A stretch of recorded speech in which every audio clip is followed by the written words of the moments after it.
और हमारी इस नशिस्त में जो गौर व फिक्र करते हैं और जो अहबाब को भी गौर व फिक्र की दावत देना चाहते हैं वो ये, एक तो ये एहसास पैदा करें कि इस उम्मत की मिन हैसुल उम्मत ज़िम्मेदारी क्या है, दावत दीन को अपने ऊपर तारी करना और इस दावत को आम करना। दूसरा ये भी समझने की कोशिश करें कि दावत के दो पहलू हैं बड़े, एक है अमर बिल मारूफ़ और एक है नही अनिल मुनकर। सिर्फ़ हूरों का ही ज़िक्र करते जाना और हूरों का ही सारा स्टाइल और उनका सारा मेकअप बयान करना और सारे ये जो मीठी मीठी बातें करना और फजीलत की बातें बयान करना, तो यही एक काम नहीं है। यानी सिर्फ़ बशारतें ही नहीं है, इंज़ार भी है, तनज़ीर भी है, डराया भी गया है। कुरान मजीद में दोनों चीज़ें हैं, जन्नत भी बयान की गई है, जहन्नम भी बयान भी है। जहाँ तरगीब है वहाँ पे तरहीब भी है। ये तरगीब और तरहीब दोनों जिस पे हमें तवज्जो देने की ज़रूरत है। तो साथ इसके ये भी अर्ज़ करना था कि अकीदे की पुख्तगी ये वो चीज़ है, वो बुनियाद है जो आदमी को ढेरों परेशानियों से बचाती है, ढेरों नाकामियों से बचाती है, बहुत सारी पस्तियों से बचाती है। देखिए रमज़ान करीम जो है इसके अंदर हमारा ये अकीदा बनता है। रोज़ा हमें ये तसव्वुर देता है कि ए बंदे तुझे तेरा रब देख रहा है, अल्लाह देख रहा है। दिन का वक़्त है, गर्मी का मौसम है, प्यास भी है और धूप भी है, भूख भी है, शिद्दत है, हिद्दत है, मौसम की सब कुछ है और घर में कोई देखने वाला भी नहीं है, अकेले भी हैं और फ्रिज में खाने पीने की सारी चीज़ें भी हैं, किचन में मौजूद हैं अशियाए खुर्दनोश, मगर हम ना खाते हैं ना पीते हैं, बल्कि हाथ नहीं बढ़ाते। क्यों? कि हमें रोज़े ने यह तसव्वुर दिया है कि नहीं बंदे, तुझे कोई देखे या ना देखे, तुझे तेरा अल्लाह देख रहा है।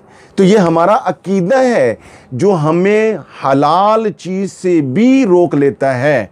हम खाते पीते नहीं कि हमारा अल्लाह देख रहा है। तो ये जो अकीदे की पुख्तगी है, जब ये हो जाएगी तो हमारे आमाल में शाइनिंग आएगी, हमारे आमाल पॉलिश होंगे, हमारे आमाल में बेहतरी आएगी। और दूसरी बात ये है कि कभी भी हमने, पंजाबी में कहते हैं कि ऐसा नहीं होगा कि जिन्ने लाई गल्ली तो ओदे नाल चलनी, आज उसने बात कर दी है तो वो, आज उसने बात कर दी है तो वो, आज नए रोज़ नब कभी कोई फकी लेके आ गया, कभी कोई फकी बेचने होगा। जब हम अपने अकीदे को पुख्ता कर लेंगे तो फिर अल्लाह की मेहरबानी से किसी की कोई गलत फकी जो है वो काम नहीं करेगी। और दूसरी बात ये भी है कि ज़रूरत इस अमर की है कि कमरे के अंदर अंधेरा है, रात है, लाइट चली गई है, तो इसका मतलब ये नहीं है कि हम उठ के अंधेरे को गालियाँ देना शुरू कर दें। अंधेरे तू ऐसे है, तू बदबख्त है, तू मनहूस है, तू फलां है। नहीं, इसकी बजाय होना क्या चाहिए कि हमें चिराग रोशन कर देना चाहिए। आहिस्ता आहिस्ता आपका कमरा रोशन हो जाएगा और एक दिन अंधेरा भाग जाएगा। इस वक्त भी ज़रूरत यह है कि मीडिया पर, सोशल मीडिया पर, महराब व मिंबर पर और मजालस में बहुत सारे लोग ऐसे हैं जिनके साथ हमारे इख्तलाफ हैं और इख्तलाफ हम कर सकते हैं इल्म और दलाइल की बुनियाद पर, मगर हम उनको गालियाँ देने की बजाय, उन पर बहुत ज़्यादा नेगेटिविटी फैलाने की बजाय, हमारे बुज़ुर्गों ने बताया है कि अपना मसलक छोड़ो नहीं, किसी का मसलक छेड़ो नहीं।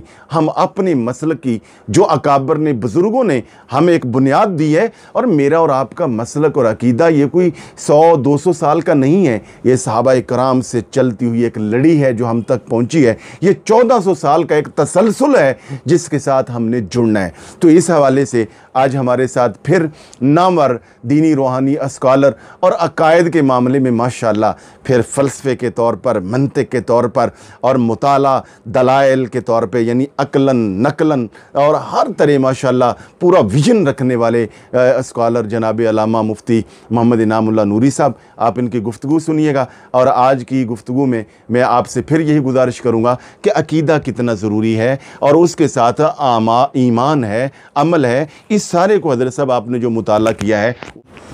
बरादरम अल्लामा मोहम्मद नईम नूरी साहिब, आपकी ये मेहरबानी, ये एक अच्छी काविश आप कर रहे हैं, अल्लाह करे इसमें बरकतें अल्लाह पाक अता फरमाए।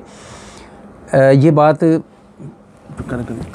इस बात में तो दो राय हो नहीं सकती कि अकीदा जो है वो बुनियाद है हर अमले साले के लिए, और अमले साले के अंदर भी रंग तब लगते हैं जब अकीदा मजबूत हो। माशाअल्लाह। जाड़ी जिस दरख्त की मजबूत नहीं है उस पर फूल खाक खिलने और फल खाक लगने। तो ये जड़ की मानंद है अकीदा। आप अभी एक नूरी साहब जो मिसाल दे रहे थे, बड़ी खूबसूरत मिसाल दे रहे थे कि रमज़ान शरीफ के इन अयाम में सब कुछ हमारे पास मौजूद होता है और तन्हाई में होते हैं। तो कौन सी चीज़ हमें रोकती है कि आपने ये नहीं खाना दिन के वक्त? हलाल चीज़ें पड़ी हैं, फ्रूट पड़े हैं, तरह तरह की अशिया पड़ी हैं, मगर आप नहीं खाते, मैं नहीं खाता। उसकी एक ही वजह है कि हमारा पीछे अकीदा मजबूत है कि हमारा रब हमें देख रहा है। और यहाँ पे इसी बात को थोड़ा सा बढ़ाते हुए मैं आगे ले जाता हूँ कि अल्लाह देख रहा है, ये अगर हमारे लाशऊर में भी जागुज़ी हो जाए तो मेरा ख़्याल है हमसे गलतियाँ तो दूर की बात, गलतियों का सोचना भी हमारे लिए मुमकिन ना रहे। अफसोस का मुकाम ये है कि हम जो ज़बान से कहते हैं वो दिल के अंदर और दिमाग के अंदर और शऊर के अंदर और लाशऊर के अंदर उतरता पूरी तरह नहीं है। मैं अब अक्सर व बेशतर ये मिसाल दिया करता हूँ कि आप रोड पे जा रहे हैं, आपको अल्लाह ने बाइक दी है, आपको अल्लाह ने गाड़ी दी है, आप रोड पे जा रहे हैं, चौक आ गया, वहाँ पे इशारे लगे हुए हैं और इशारों के साथ ही एक पुलिस सार्जेंट वो खड़ा है कॉपी लेकर हाथ में और लोगों को रोक के चालान कर रहा है और रसीदें थमा रहा है। आप जब वो आपकी तरफ देख रहा है, लाइट वो सुर्ख बत्ती जग रही है और आप वहाँ से वो इशारा नहीं तोड़ते, आप लाइन को क्रॉसिंग नहीं करते, ट्रैफिक कवानीन की वायलेशन नहीं करते। क्यों? अगर आपको कोई बड़ा भी कहेगा तो आप कहेंगे जनाब वो देख रहा है इसीलिए मैं इशारा नहीं तोड़ रहा, वो देख रहा है इसीलिए मैं कवानीन की ख़िलाफ़ वर्जी नहीं कर रहा कि चालान हो जाएगा। तो मेरा सवाल ये है, ये दिल पे हाथ रख के हर कोई अपने अपने दिल और ज़मीर को जगाने के लिए इस सवाल को अपने अंदर ले जाए और फिर सोचने की कोशिश करे कि हम जितना ट्रैफिक सार्जेंट से डर रहे हैं और एक ट्रैफिक वार्डन से डर रहे हैं, काश उतना ही उससे ज़्यादा ना सही हमने अल्लाह से भी डरे होते। एक तरफ हमारा अकीदा है कि अल्लाह देख रहा है, हम झूठ बोल रहे हैं, अल्लाह देख रहा है हम हसद कर रहे हैं, अल्लाह देख रहा है हम गीबत का शिकार हो रहे हैं, अल्लाह देख रहा है हम नमाज नहीं पढ़ रहे, उसकी बारगाह में झुक नहीं रहे, और अगर झुकने के लिए आए भी हैं तो वो खुशू और खुजू और तजल्लुल पैदा नहीं हो रहा। अल्लाह देख रहा है मगर हम सूद का उस लानत में मुब्तला हैं जिसके साथ अल्लाह रसूल ने ऐलान जंग किया है। ये सारे करतूत भी हमारे चल रहे हैं और अल्लाह देख रहा है। इसका मतलब ये हुआ कि जितना ट्रैफिक वार्डन को हम मान गए, कम से कम उतना तो हमने अल्लाह को माना होता कि अल्लाह देख रहा है। जब अल्लाह देख रहा है, यही एक अकीदा हमारे शऊर के अंदर बेदार हो जाता है तो यकीनन उठते बैठते चलते फिरते खाते पीते बोलते हर लम्हे ये जहन में रहे कि मेरा अल्लाह देख रहा है, तो मेरा ख्याल है दुकान पे बैठ के नाप तोल में डंडी भी कोई ना मारे। और मेरा ख्याल ये है कि लोगों के अंदर बैठकर किसी की गीबत, किसी का कीना और बुग़्ज़ और हसद उसमें मुब्तला गुफ्तगू भी ना करे। और यही कुछ सब कुछ हो तो कोई हराम खाने की तरफ कभी तके भी ना, तके तो दूर की बात थूके भी ना। नमाज के अंदर खुशू व खुजू फिर से लौट आए, रोज़ा के अंदर वो जो रोज़ा का मकसूद था वो फिर से वजूद के अंदर लौट आए। रोज़ा का मकसूद तो यही है ना कि तकवा इख्तियार करने वाले बन जाएं। और अगर हलाल चीज़ों से रमज़ान में हम बच सकते हैं तो फिर रमज़ान के अलावा हराम चीज़ों से भी हम बच सकते हैं। रमज़ान में अगर हलाल चीज़ों को हमने छोड़ा है अल्लाह के हुक्म के लिए दिन को रोज़ा के वक्त, तो फिर उसी का हुक्म है हराम चीज़ों को छोड़ने का। तो पूरे साल की वो प्रैक्टिस, हमारे ये रमज़ान की प्रैक्टिस वो पूरे साल पे क्यों नहीं हावी होती। आज यही अलमिया है कि हम आमाल के अंदर भी कमज़ोर तर होते जा रहे हैं और सिर्फ़ अकीदे की बुनियाद के बग़ैर अमल जो सर अंजाम दिए जा रहे हैं उसमें हम खोखले नज़र आ रहे हैं। और यही अमली निफाक हमारे अंदर इस वक्त पैदा होता जा रहा है जो हमें फलने फूलने नहीं देता। और यही अमली निफाक हमारे वजूद के अंदर जब दाखिल होता है तो हम फिर नमाजी होते हुए भी बेनमाज़ों से बदतर होते हैं। फिर हम साल के बाद उम्रा पे जाने के बावजूद भी हम उम्रा ना करने वालों से भी पीछे रह जाते हैं।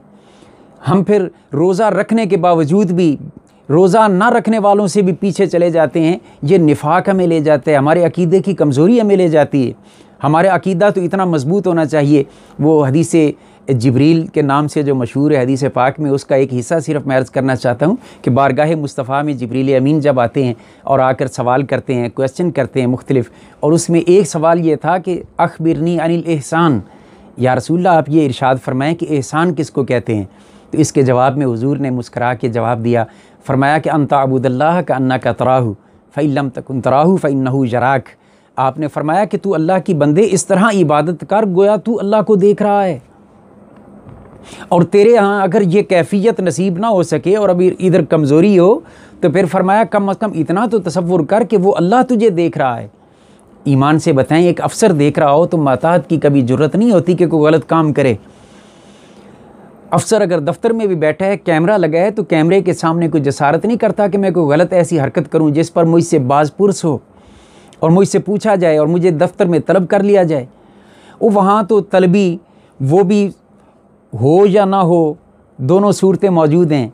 वो देख रहा हो या ना देख रहा हो ये भी मुमकिन है, मगर मेरा अल्लाह तो हर वक्त देख रहा है और हर हाल में देख रहा है, और बिलाखिर पेशी भी उसके पास बिलाखिर होनी ही होनी है।